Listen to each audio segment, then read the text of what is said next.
Hey friends, and welcome to MomTalk Maryland. I'm your host, Claire Duarte, founder of the Columbia Mom, and this is your spot for real conversations, local love, and a whole lot of community. Whether you're folding laundry, running errands, or hiding in your car for some peace and quiet, let's dive in.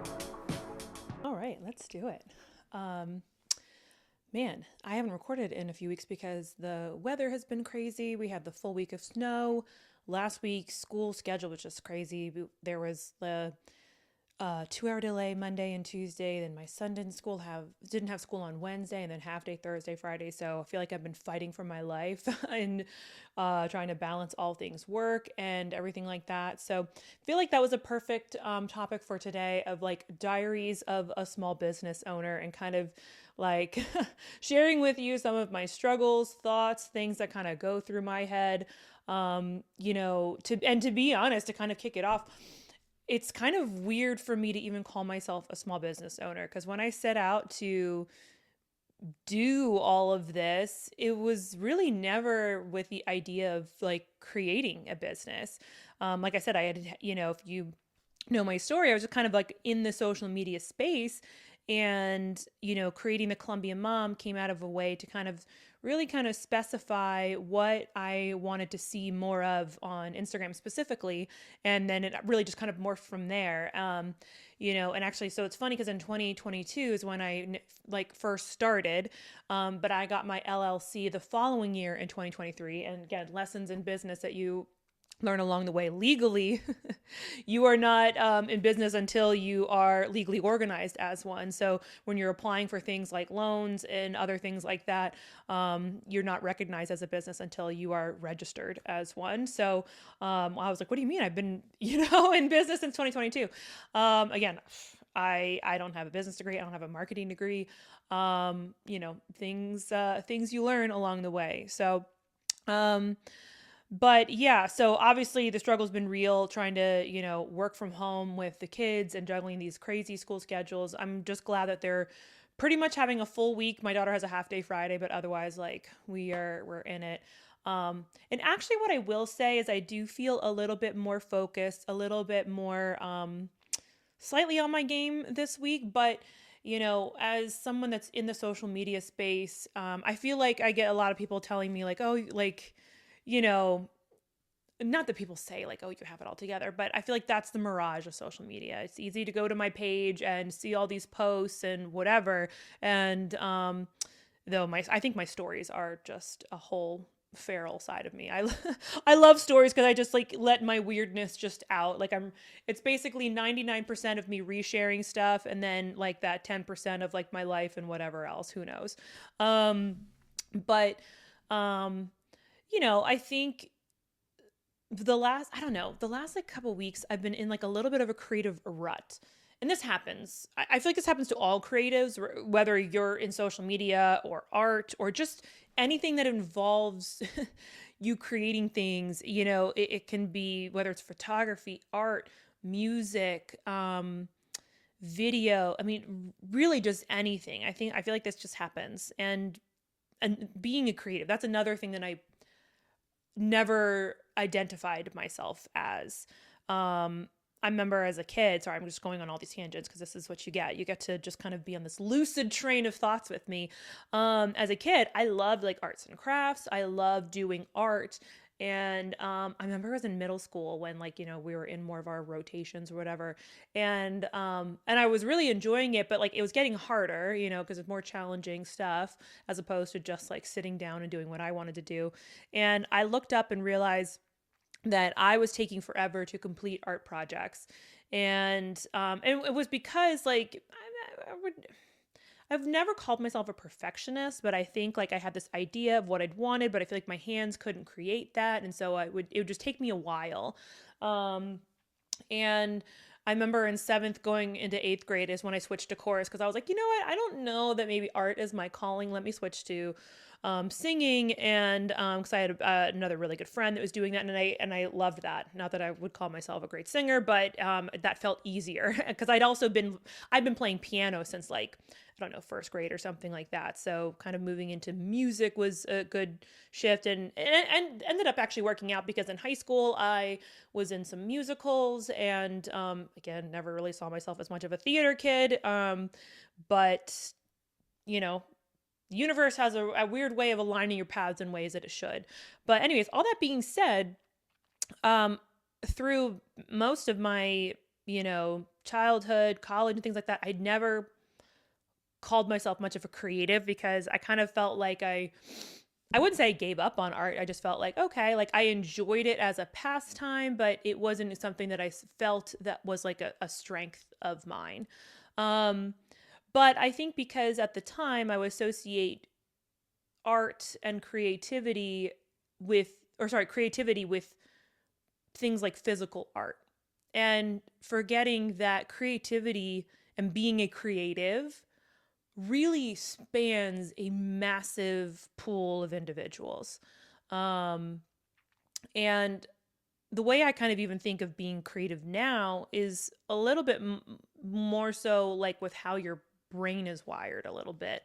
Don't quote me on that. I don't come for me, you neurologists or whatever. But um, you know, I've realized that in the last couple of years that because of how much I love social media, you have to be creative and have kind of this flexible mind to see things not always in a different way, but in your own way, maybe. And uh, so when it comes to like creating videos and, your idea behind that, you have to think of your idea, right? And then you got to film it, right? And then you got to edit it. And so there's creative elements that go into all of that, and talent and skill needed for each one of those pieces, because you have to have thought and direction in, setting up the shot. Even if you were the only one, like, you know what I mean? Like I'm setting up the cameras and things like that. And then to execute it and then to like act it out or whatever. And then, it's your artistic, direction with editing the video. I know I'm making this sound way more flowery than it is, but it's also kind of the truth, right? So like I said, my social media journey, oh God, I'm going like all over the place. If you watch my origin story, I talk about I was a Beachbody coach, and that's kind of what thrust me into social media in the first place. Though I wouldn't say that my skill level was very high whatsoever. But then, later on when I stopped doing that and I moved into the mommy influencer thing was when I kind of got like my more real start. That was in 2020. I created my blog, and then and actually Reels came on the scene kind of like right at the same time. So it was kind of good timing because it forced me to learn Reels and make videos, and I was just creating a bunch of random mom stuff. So don't scroll down my feed too long, because you're going to just find some weird stuff.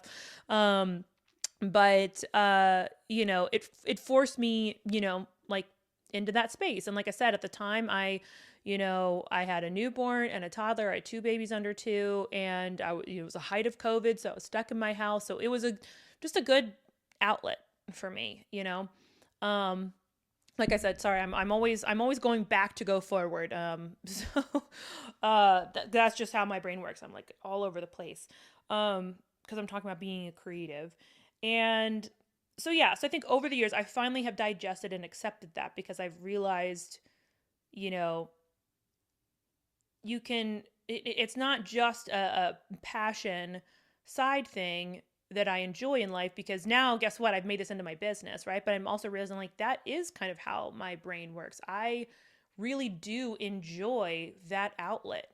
I wouldn't call myself creative when it comes to like decorating or again making art and things like that, but in this realm, in this world with social media and maybe marketing, I guess, I would, and which is just also kind of funny and ironic to me, because like I said, I feel like I'm always battling imposter syndrome. Like, well, I don't have, education and degrees and real world working experience other than building this business, right?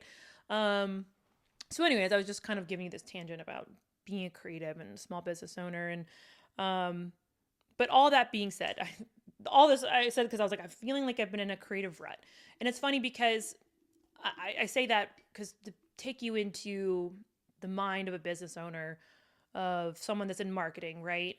Because with my platform, I've got Instagram, I've got my website, and on our website, we've got a community events calendar, we've got blogs. I even have advertising spaces on the front page for businesses. We have our email newsletter, obviously the podcast, all these different things, right? So when I think about like what to post, right? There's so much that goes through my head. So much that goes through my head. I think about, okay, what's seasonally happening, right? What's happening in the month? Like obviously February, there's Valentine's Day. So I have a lot of posts and, content that's centered around that, but I'm not going to do 20 days of that. So what else do I want to post about? Well, it's winter time. So anyways, my mind is going through all these things, but then there's so much that goes into each and every one of those things because the other reality for me is I have thousands and thousands and thousands and thousands of photos and video files. And so I know that I have the capacity to create videos, and whether it's posts or carousels or blogs, because I'm like, I have all, like, because I've been to a ton of these coffee shops and different play places that I could talk about, but it also, to find those specific photos can take me a really long time.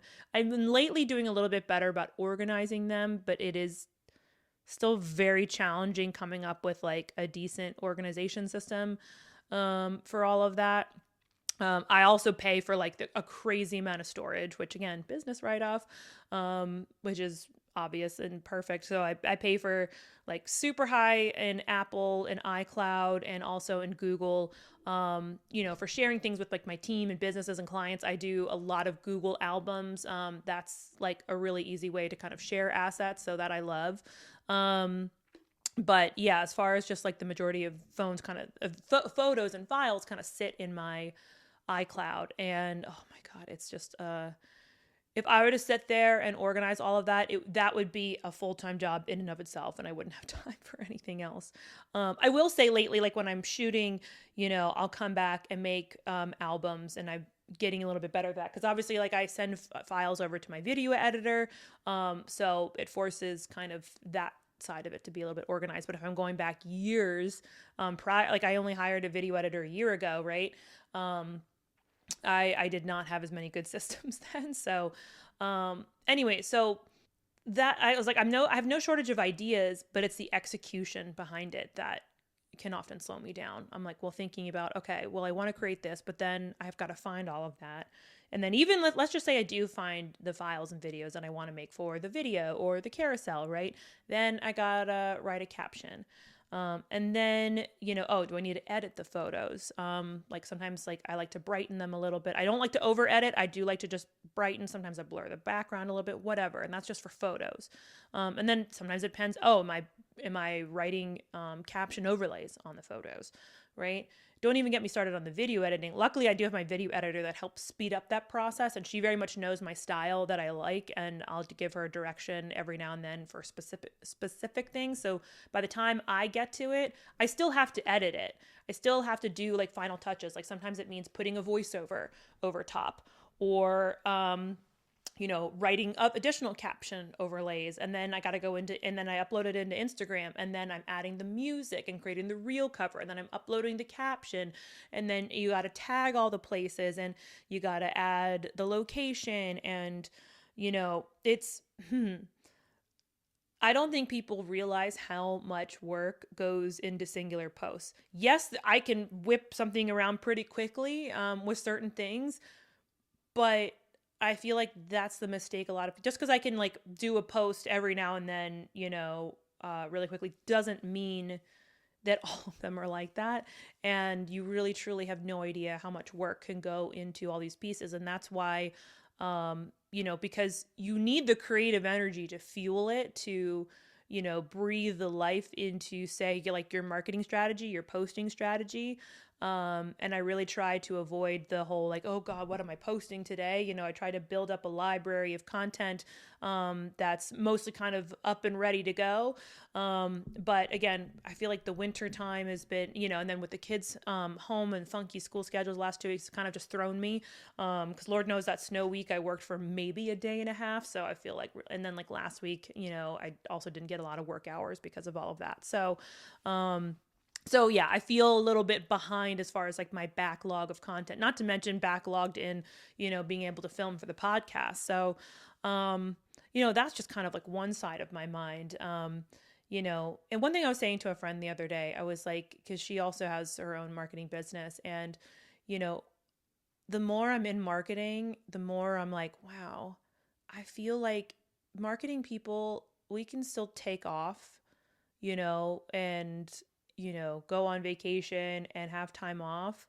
Um, and maybe it's different when you are your own business owner versus, a marketing job. But obviously, when it's like, because of my business, I feel like I never stop thinking about business ideas. And sometimes it's just like my to-do list. That's also the nature of being a mom. I realize our brains never stop. Um, but I feel like I'm never not thinking about this stuff, even on the weekends. And I still am working on the weekends. Um, so I don't ever think I don't know that I ever feel like I'm fully off. Like, yes and no. I do try to be better about boundaries. Like, I will say I probably bring my laptop up to bed probably every single night. I am better about not necessarily being on it, but I will, like, because once I put the kids down to bed, I'm like, okay, maybe, maybe I've got like 30 minutes. Let me just like go through emails or finish editing this or whatever. I'm super guilty of that.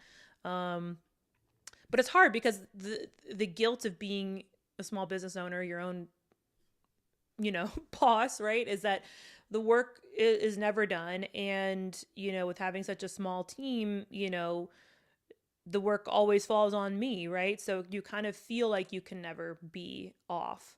And it's ironic because it's, even me saying that sounds so toxic, and that's like that hustle culture that I also feel like I try to avoid.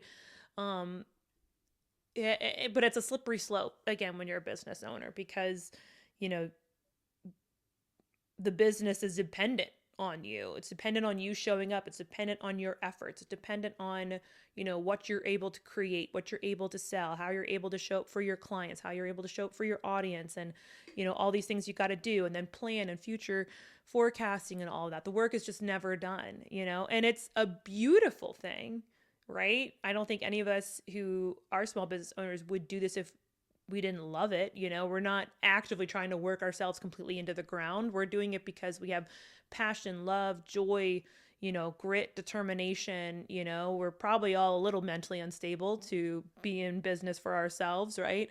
Especially during this economy that has been kind of really strangling small business owners, for lack of a better word. But yeah, so it's certainly, challenging. I think I spend probably the most amount of my time thinking about post ideas, video ideas, and then next maybe blog ideas. And then the third thing is just thinking of like, I I'm always kind of thinking, and I try not to let myself get too lost in this area, but like thinking of new ideas for the business, whether it's new offers for clients and businesses, or, oh, maybe I should do this, maybe I should do that. I am super guilty of shiny object syndrome, of if somebody else is doing that, I think, oh, should I do that? And I am good for the most part of trying to kind of corral myself. But again, being a creative, it's hard for me to not think about it, not consider, not research something, not take a look, blah, blah, blah. I mean, look, I'm saying all this now. And yesterday I was like, you know what? I think I want to start a Patreon.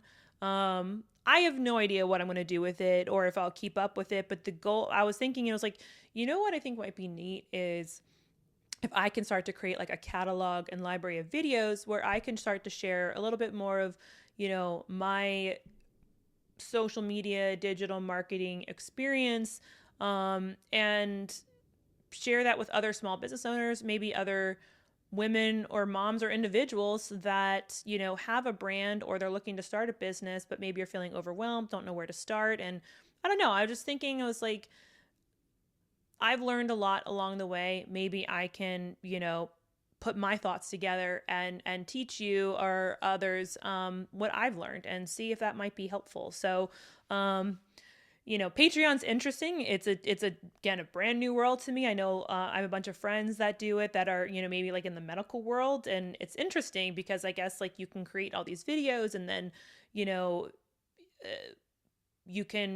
then people can pay for memberships to access your content and material. So I'm like, oh, this is interesting.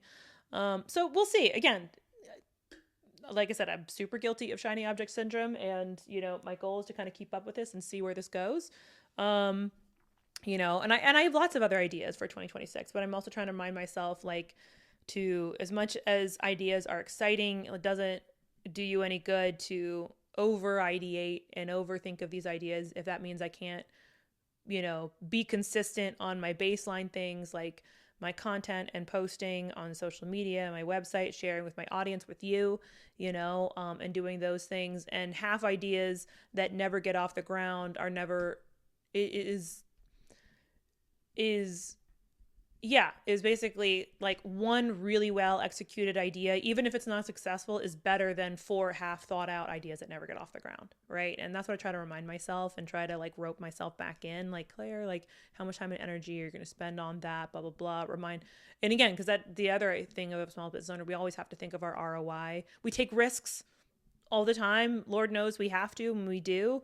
And being in Aries, I know that I jump in feet first without thinking a lot of times, which is a great strength, and also a great weakness at the same time.